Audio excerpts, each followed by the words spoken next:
Judges chapter 7.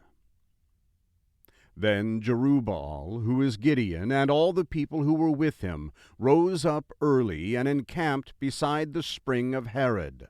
Midian's camp was on the north side of them, by the hill of Moreh in the valley.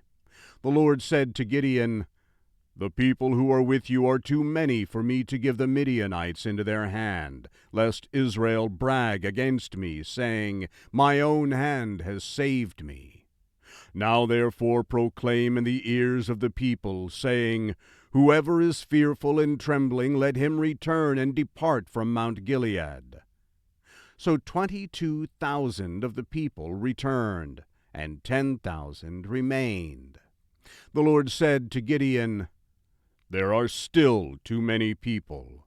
Bring them down to the water, and I will test them for you there. It shall be that those whom I tell you, 'This shall go with you,' shall go with you, and whoever I tell you, 'This shall not go with you,' shall not go with you." So he brought down the people to the water, and the Lord said to Gideon, "Everyone who laps of the water with his tongue like a dog laps, you shall set him by himself. Likewise, everyone who bows down on his knees to drink." The number of those who lapped, putting their hand to their mouth, was 300 men. But all the rest of the people bowed down on their knees to drink water. The Lord said to Gideon, "I will save you by the 300 men who lapped, and deliver the Midianites into your hand. Let all the other people go, each to his own place."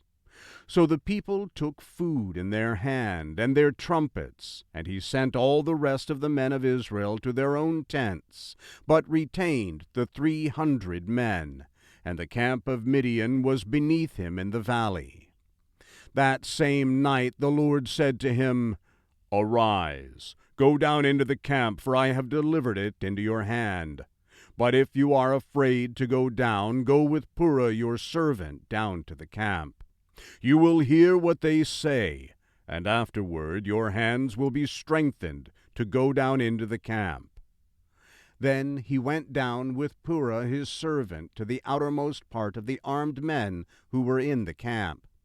The Midianites and the Amalekites and all the children of the east lay along in the valley like locusts for multitude, and their camels were without number, as the sand which is on the seashore for multitude. When Gideon had come, behold, there was a man telling a dream to his fellow. He said, "Behold, I dreamt a dream, and behold, a cake of barley bread tumbled into the camp of Midian, came to the tent and struck it so that it fell, and turned it upside down so that the tent lay flat." His fellow answered, "This is nothing other than the sword of Gideon, the son of Joash, a man of Israel. God has delivered Midian into his hand with all the army." It was so, when Gideon heard the telling of the dream and its interpretation, that he worshipped. Then he returned into the camp of Israel and said, "Arise, for the Lord has delivered the army of Midian into your hand." He divided the 300 men into 3 companies, and he put into the hands of all of them trumpets and empty pitchers with torches within the pitchers. He said to them, "Watch me, and do likewise. Behold, when I come to the outermost part of the camp, it shall be that as I do, so shall you do. When I blow the trumpet, I and all who are with me, then blow the trumpets also on every side of the camp, and shout, 'For the Lord and for Gideon.'"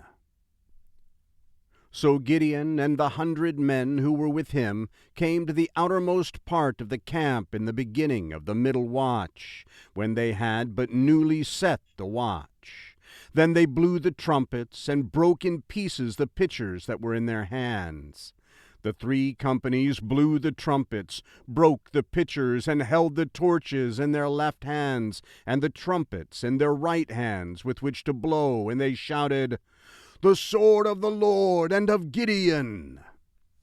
They each stood in his place around the camp, and all the army ran, and they shouted and put them to flight. They blew the 300 trumpets, and the Lord set every man's sword against his fellow and against all the army. And the army fled as far as Bethshittah toward Zererah, as far as the border of Abel-Meholah by Tabbath. The men of Israel were gathered together out of Naphtali, out of Asher, and out of all Manasseh, and pursued Midian. Gideon sent messengers throughout all the hill country of Ephraim, saying, "Come down against Midian, and take the waters before them as far as Beth-barah, even the Jordan." So all the men of Ephraim were gathered together and took the waters as far as Beth-barah, even the Jordan. They took the 2 princes of Midian, Oreb and Zeb. They killed Oreb at Oreb's rock, and Zeb they killed at Zeb's winepress, as they pursued Midian. Then they brought the heads of Oreb and Zeb to Gideon beyond the Jordan.